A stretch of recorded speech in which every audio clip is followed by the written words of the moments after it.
So welcome everyone to the Katie Halper Show. Welcome to Jess Scarane, who is running against Delaware incumbent Chris Coons, who you may have seen very excitedly endorsed Scranton Joe, not Delaware Joe, by the way. Not that I care about that stuff, but whatever. Some people do, yeah. Oh, look at this. We already got someone writing a commenter. Matt Hines, thank you. Jess Scarane for DE, let's go.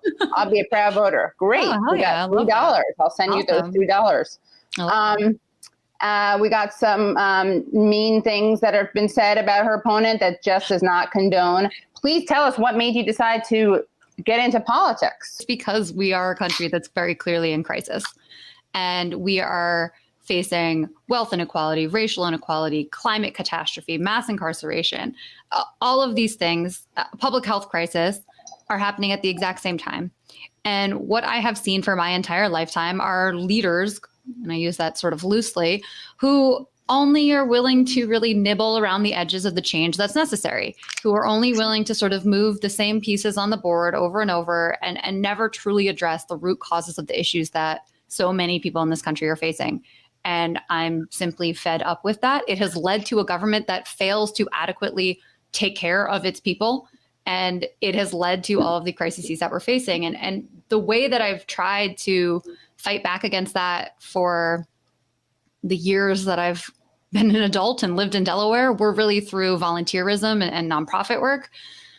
But for all of the good that can do, it really only addresses individuals' needs, right? And you can absolutely deliver the fill the gaps for an individual and make them flourish. And I saw that. I was on the board of a nonprofit here in Delaware called Girls Inc. of Delaware. And we did fantastic work by those girls. Like, I saw girls come into that center not having a bit of self-worth or self-confidence, coming from trauma and neighborhoods where their family struggled.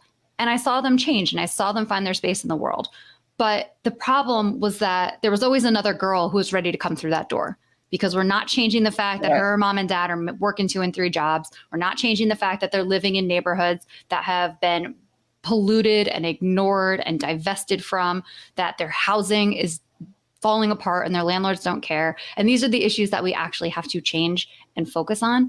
And we don't have a senator that does that. You know, I'm running to fight for things like Medicare for all and guaranteed housing and a Green New Deal and economic justice. And we have a senator who stands against all of those things, even though they have majority support in our state.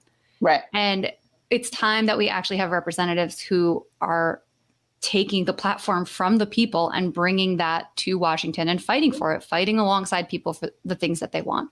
And that is what we're doing with this campaign and hope to do as Delaware's next senator, the first woman to represent Delaware in the Senate, would be the first millennial in the Senate as well. I mean, average age of a senator is like 66 years old. Right. So there's like a real dearth of diversity of experience and life experience in the Senate that I think is incredibly important to start chipping away at and changing. Right. And so why is someone like Chris Coons against medic? I mean, this is kind of a basic question we can ask of so many, but what is it? Like, break it down. Why someone like Chris Coons doesn't stand up for Medicare for all when it's overwhelmingly popular? Yeah. I mean, it has upwards of 65% support in our state. And what we have, though, is a senator who takes incredibly large amounts of money to fund his campaign from Big Pharma and insurance companies. And then what he tells us is that Medicare for all, single payer healthcare that exists in many other countries is literally, quote, pie in the sky. That is the words that he has used to describe single payer healthcare. And then he turns around and he uses Republican talking points about how it's too expensive. How are we going to pay for it? And I don't understand how you can give that any credence, because we know it saves money. We know it saves lives. It is actually the pragmatic and the moral policy for the senator who claims to be all about pragmatism. This is actually a place where he is standing against the right policy. And it's because of the influence of the money that comes into his campaign and keeps him in power. So most people who are living their lives and struggling in our state recognize that these policy positions, these programs would improve their life. So I was not quite sure what that reception would be like. And I think the fact that we approach that conversation more from the standpoint of how these programs will change the material conditions of your life, not necessarily even from like an ideological label standpoint, has made it that we can have these good conversations with Democrats, independents, and even some Republicans. Like, we had Republicans and independents change their party affiliation to vote for this platform and for my campaign, because people recognize that this is really about taking back power for the people and pushing back against the corporate influence that we have seen in our government for my entire lifetime.